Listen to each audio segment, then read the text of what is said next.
नमस्कार, मेरा नाम है दर्पण और आप देख रहे हैं दी लल्लन टॉप। उत्तराखंड के चमोली के रैणी इलाके में धौली गंगा और ऋषि गंगा नदियां मिलती हैं। यहीं पर बना है ऋषि गंगा पावर प्रोजेक्ट। इसी के पास 7 फरवरी की सुबह ग्लेशियर टूटा था। ग्लेशियर के टूटते ही नदी ओवरफ्लो हो गई। पानी के साथ साथ भारी मात्रा में चट्टानों का मलबा भी गिरा। तेज रफ्तार से बहते इस सैलाब ने तबाही मचा दी। पावर प्रोजेक्ट तबाह हो गया। रास्ते में आई हर चीज को इस सैलाब ने बर्बाद कर दिया। ऋषि गंगा से 5 किलोमीटर दूर एनटीपीसी का प्रोजेक्ट भी प्रभावित हुआ। चमोली पुलिस के मुताबिक 14 लोगों के शव मिल चुके हैं। 15 से ज्यादा लोग लापता 14 लोगों के शव मिल चुके हैं और 150 से ज्यादा लापता बताए जा रहे हैं। अब सवाल ये है कि ये ग्लेशियर टूट क्यों रहे हैं। डॉक्टर प्रदीप श्रीवास्तव जी आज हमारे साथ हैं। सीनियर साइंटिस्ट हैं Wadia institute of Himalayan geology से। प्रदीप जी नमस्कार, स्वागत है आपका दी लल्लन टॉप में। सर, हमें ये जानना है कि ये ग्लेशियर क्यों टूटा या ग्लेशियर जनरली क्यों टूटते हैं। देखिए, ये सर्वविदित है कि जो भी हिमालय या ग्लोबली जितनी भी पर्वत श्रृंखलाएं हैं या ग्लेशियर्स हैं, वो एक अनप्रेसिडेंटेड रेट से रिसीड कर रहे हैं, मतलब मेल्ट कर रहे हैं और पीछे जा रहे हैं। तो इसमें हिमालय भी, ये जो ग्लोबल वार्मिंग सिनेरियो है, इससे अछूता नहीं है। और ये उसी का एक संक्रमण काल है जिससे हम लोग गुजर रहे हैं। और हिमालय के सभी ग्लेशियर्स, खासतौर से जो नंदा देवी बायो रिजर्व है, बायोस्फीयर रिजर्व है, इसके भी ग्लेशियर्स जो वाडिया इंस्टीट्यूट ने पहले स्टडी किया था, तो देखा लगभग 10% जो ग्लेशियल लैंडस्केप है वो मेल्ट डाउन हो गया 10 सालों के अंदर ही। तो एक काफी फास्ट रेट से रिसीड कर रहे हैं। जब ये ग्लेशियर्स रिसीड करते हैं तो पीछे जाते हैं, इनके सामने लेक्स बन जाती हैं। इनके जो वैली वॉल्स होते हैं, ग्लेशियर्स की जो वॉल्स होते हैं रॉक्स की, जो वो भी एक्सपोज हो जाती हैं। तो आज जो पिछले दिनों 7 तारीख को जो घटना हुई, उसमें अब तक की एनालिसिस ये सजेस्ट कर रही है कि जो बायोस्फीयर रिजर्व में ऋषि गंगा को फीड करने वाला ग्लेशियर था, उसके क्राउन के ऊपर एक रॉक एवलांश जनरेट हुआ।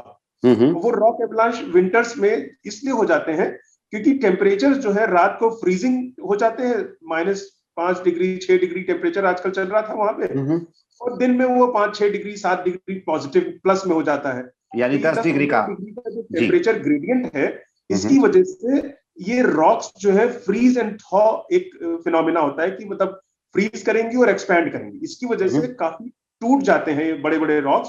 तो एक मेजर रॉक एवलांश जनरेट हो गया ऋषि गंगा के फीडर ग्लेशियर के ऊपर, और वो रॉक एवलांश करीब 0.2 स्क्वायर किलोमीटर बड़ा था।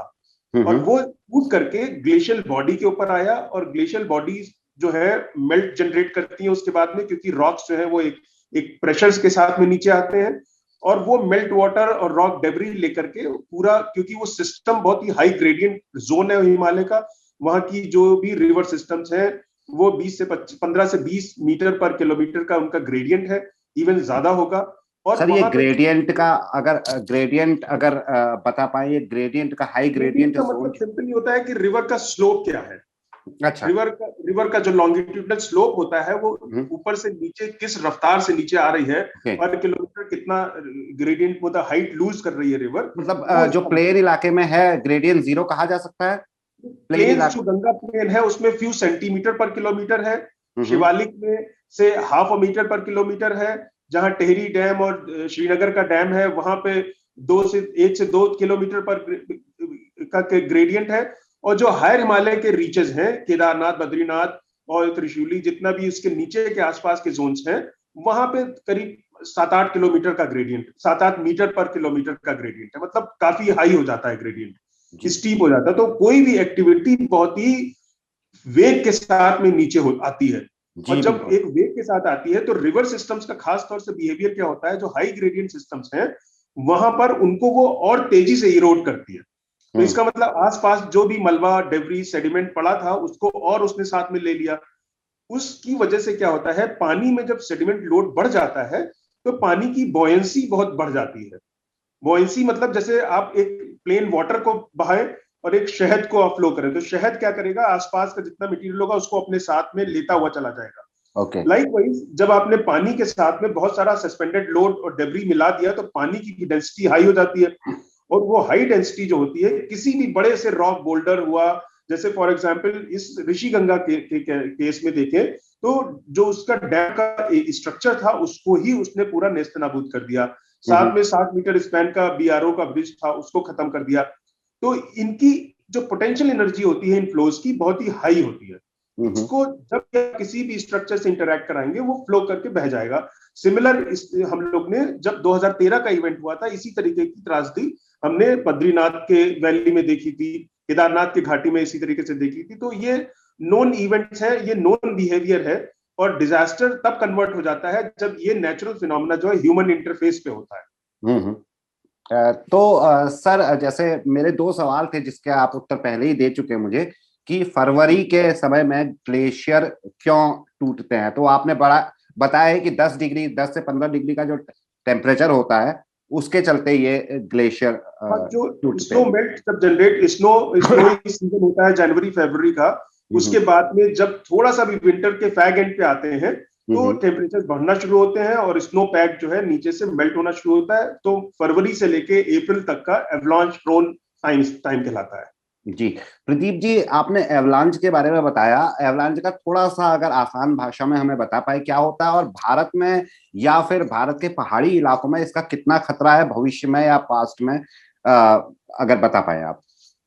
तो हम वहीं से कनेक्ट करेंगे जो हिमालय के स्टीप ग्रेडियंट, जो जहां पे रॉक्स का ग्रेडियंट काफी स्टीप है, इस तरीके से जहां हो जाता है। एक तो ये नैरो वाइड वैलीज होती हैं जहां स्टीपर वैलीज हो जाती हैं, जब इन पे हायर रीचेस पे स्नो होती है और स्नो जमती चली जाएगी, कुछ स्नो पैक की थिकनेस बढ़ जाती है।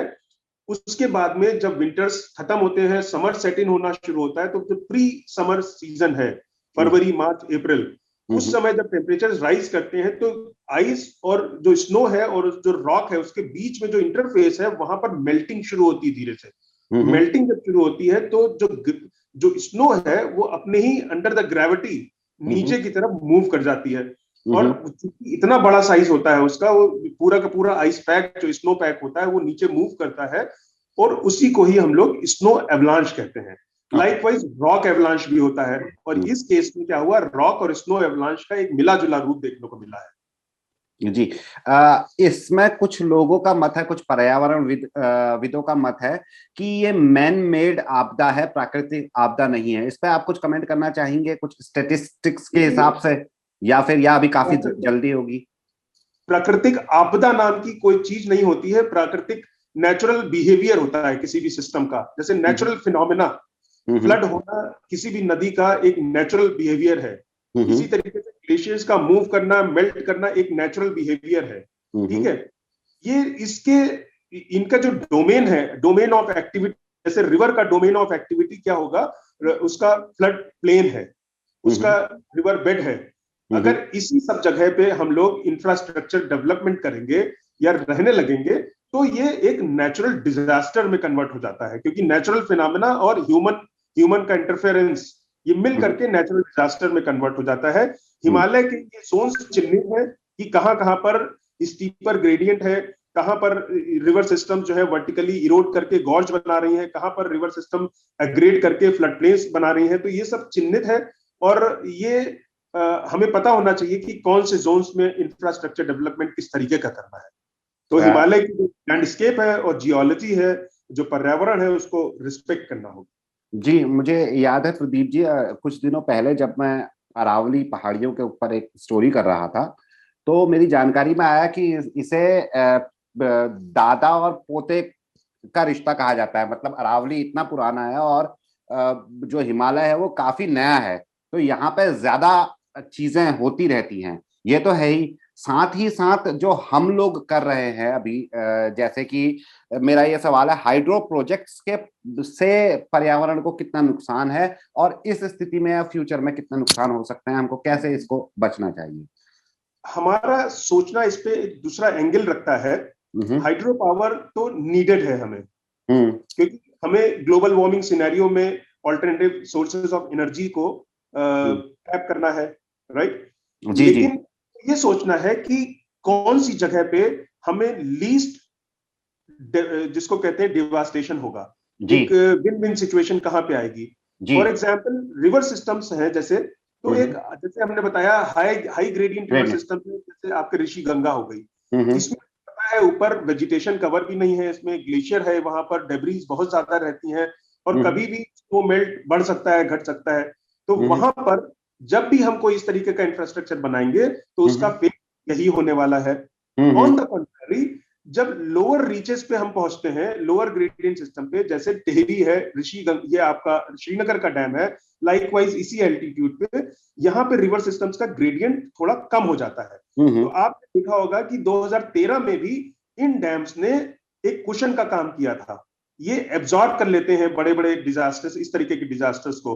तो यहां पर ऑल्दो इन डैम्स की वजह से भी रिवर का नेचुरल फ्लो तो हिंडर होता है, कुछ इकोलॉजिकल डैमेजेस जरूर होते होंगे, लेकिन उसके पर जो फायदे हैं वो शायद ज्यादा हम लोग को बेनिफिट्स पहुंचा सकते हैं। तो हमें ऐसा लगता है कि हिमालय की माइक्रो लेवल की स्टडी करके और ये डिसाइड करना चाहिए कि हमें क्या चाहिए।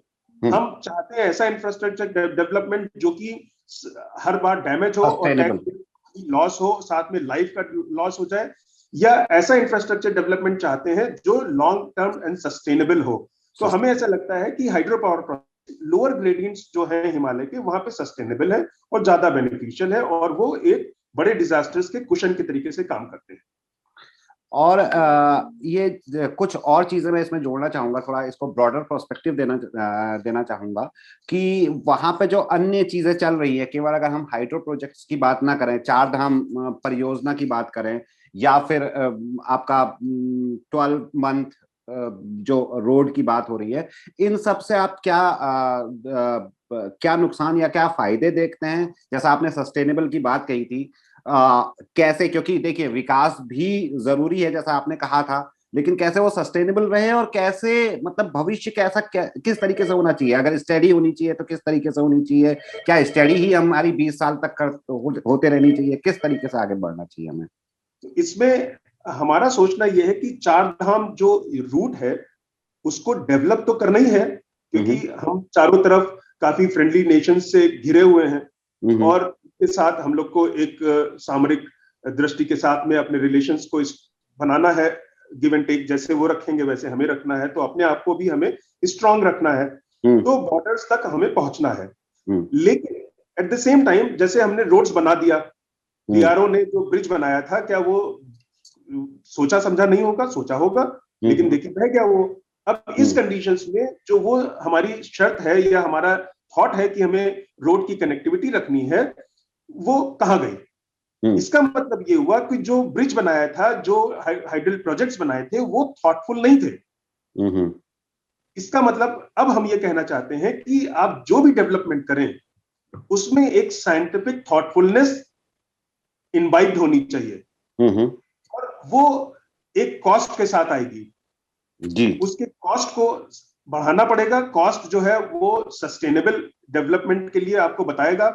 जैसे बहुत सारे इंस्टीट्यूशंस हैं, इंडियन इंस्टीट्यूट ऑफ टेक्नोलॉजीज है, Wadia institute of Himalayan geology है, नेशनल इंस्टीट्यूट ऑफ हाइड्रोलॉजी है, सेंट्रल बिल्डिंग रिसर्च इंस्टीट्यूट है, सेंट्रल रोड रिसर्च इंस्टीट्यूट है, लाइकवाइज इस तरीके के जीबी पंत रिसर्च इंस्टीट्यूट है, फॉरेस्ट सर्वे ऑफ इंडिया है। ये सारे इंस्टीट्यूशन जो है हिमालय के लिए कुछ किसी ना किसी एंगल पे स्टडी करते हैं। सेंट्रल वाटर कमीशन है। तो हमारा सोचना यह है कि इन सारी एजेंसीज को हर 2-3 महीने के बाद में आपस में इंटरैक्ट करना चाहिए। सेम डेटा सेट्स हम लोग अक्सर जनरेट कर देते हैं और आपस में बात करना चाहिए।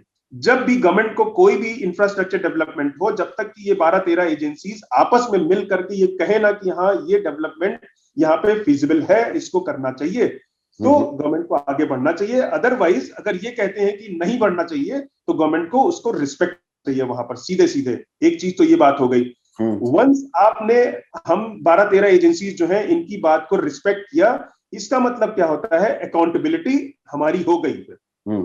और अगर मेरी अकाउंटेबिलिटी हो जाएगी तब हम कोई भी डिसीजन जब देंगे उसमें एक एडिशनल एलिमेंट ऑफ थॉटफुलनेस होगा। जी बिल्कुल, मजाक नहीं होगा कोई भी तरीके का। तो इसका मतलब यह है कि अगर हम एक दूसरे के ऊपर ट्रस्ट करने लगे एक तरीके से, एक ये सोच करके कि हमें दोनों ही एक दूसरे के फायदे की बात कर रहे हैं, क्योंकि हम तो सरकार के ही इंस्टीट्यूशन है, तो हम सरकार को मदद करना चाहते हैं। सरकार को मदद जब हम करना चाहते हैं तो हमें वो मदद का जो एलिमेंट है उसमें साइंटिफिक और एकेडमिक इंडिपेंडेंस होनी चाहिए। वो ये नहीं हो जाए कि हाँ साहब ये पर्टिकुलर किसी व्यक्ति का प्रोजेक्ट है तो इसको हमें बढ़ाना ही है आगे, ऐसा नहीं है। साइंस होनी चाहिए, वो independent of any parties, any government होनी चाहिए। हम गवर्नमेंट को सपोर्ट कर रहे हैं, हम टैक्स पेयर्स मनी को सेव करने की कोशिश करते हैं।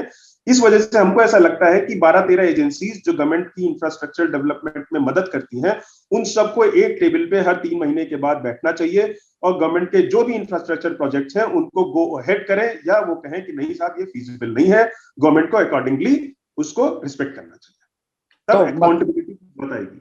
मतलब आप ये कहना चाह रहे हैं जो इंडिपेंडेंट स्टडीज हैं या इंडिपेंडेंट इंस्टीट्यूट्स हैं, इवन गवर्नमेंट एडेड भी, उनको भी थोड़ा फ्रीली कन्वे करना चाहिए मैसेज, और सरकार ने भी उन पर दबाव नहीं डालना चाहिए कि आप इसके पक्ष में ही करिए, शायद ऐसा कुछ कहना चाह रहे हैं। प्लेटफॉर्म पहले तो ये है कि एक प्लेटफॉर्म हो जहां पे हम सब इंटरैक्ट करें, क्योंकि हमने पहले, ये हमारा एक्सपीरियंस है कि similar data set Wadia institute generate कर रहा है, similar data set IIT Roorkee generate कर रहा है, सिमिलर डेटा, तो कई सारे इंस्टीट्यूशन एक ही तरीके का डेटा सेट जनरेट करते हैं। आईआईटी द नेशनल प्लेटफॉर्म पे बैठे हुए हैं, उनका इंटरनेशनल फोरम है, गवर्नमेंट जो है उनसे कोई, या जो ये जो ब्रिज बना था या ये जो डैम है, इनका क्या कोई ना कोई, किसी ना किसी ने तो इसकी डीपीआर बनाई होगी, ठीक है, वो डीपीआर किसी साइंटिस्ट नहीं बनाई होगी, साइंटिस्ट ने गो अहेड किया होगा।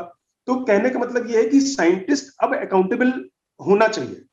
वो अकाउंटेबिलिटी तभी आएगी जब हमें ये पता होगा कि साहब कुछ डैमेज होगा तो मेरी इसमें इतने लेवल, इतने लिमिट्स पे हमारी मतलब लिमिट्स है और हमको ज्यादा थॉटफुल होना चाहिए। वो तभी होगा जब हम 10 एजेंसीज जो डिफरेंट एंगल्स पे काम करते हैं, वो सब अपना अपना डेटा सेट लेकर के एक जगह कन्वर्ज करें कहीं ना कहीं। तो वो कन्वर्जेंस जरूरी है, और उस कन्वर्जेंस का इंटरफेस मिनिस्ट्रीज होना चाहिए। सबसे पहले मिनिस्ट्रीज को आपस में इंटरैक्ट करना चाहिए, उसके बाद में उनके एजेंसीज जो हैं, उनके ऑटोनॉमस इंस्टीट्यूशंस हैं, उनके डायरेक्ट इंस्टीट्यूशंस हैं, उनको उनके लिए एक प्लेटफॉर्म होना चाहिए। तो वो सब जब इंटरैक्ट करेंगी तो डेफिनेटली कहीं ना कहीं ऐसी चीजें निकल के आएंगी जो हर तरफ से 40। डॉक्टर श्रीवास्तव, लास्ट में कुछ जोड़ना चाहें आप अपनी तरफ से, कोई चीज जो सवालों में मिसिंग हो गया हो लेकिन ऐड करना जरूरी हो इस आपदा के परिप्रेक्ष्य में? आपदा हमको यही समझ में आता है कि हिमालय जो है वो एक जियोलॉजिकल एंटिटी है, और इसमें सबसे पहले जियोलॉजिस्ट और एनवायरमेंटलिस्ट इनको कंसीडर करना चाहिए, इनके वेट को कंसीडर करना चाहिए। इसके लिए सिविल इंजीनियरिंग, जो इंजीनियरिंग सॉल्यूशंस हैं, उनको आउट ऑफ बॉक्स लेके जाना पड़ेगा। बहुत सारे इंस्टीट्यूशंस हैं जो कि डिफरेंटली काम करते हैं लेकिन फील्ड में जाकर काम नहीं करते, उनको फील्ड का जो इनपुट्स है वो कम होता है। मैथमेटिकल मॉडलिंग करके बहुत सारे लोग मॉडल्स देते हैं और उसके ऊपर इंफ्रास्ट्रक्चर डेवलपमेंट होता है, ऐसा नहीं है। फील्ड इनपुट्स की बहुत जरूरत है, और जियोलॉजी एज ए सब्जेक्ट जो है हमको बेसिक लेवल से पढ़ाना शुरू करना चाहिए, ताकि जो फंडामेंटली हमारा मैन पावर है, जो एम्बेसडर्स हैं, यंग एम्बेसडर्स हैं, वो भी सेंसिटाइज हो जाए। अभी क्या होता है, जियोलॉजी हम बीएससी में पढ़ते हैं जाकर, वो भी वो बच्चा पढ़ता है जियोलॉजी जाकर जिसको फिजिक्स, केमिस्ट्री, मैथमेटिक्स नहीं मिलती। तो जियोलॉजी सेकेंडरी हो जाता है हर जगह, जबकि geology, environmental science human interface पे सीधे सीधे बैठा हुआ है, एज यू सी बायोलॉजी और अदर सब्जेक्ट्स हैं। तो जियोलॉजी एज ए सब्जेक्ट को कभी भी निग्लेक्ट ना करके इन साइंटिस्ट को, इनसे रिलेटेड जितनी भी फील्ड्स हैं उनको भी एक सेंसिटाइज प्लेटफॉर्म प्रोड्यूस देना चाहिए, और बेसिक लेवल पे भी इनको पढ़ाना चाहिए। जी, शुक्रिया डॉक्टर श्रीवास्तव। तो ये थे हमारे साथ doctor Pradeep Srivastava, senior scientist, Wadia institute of Himalayan geology से। देखते रहिए दी लल्लन टॉक।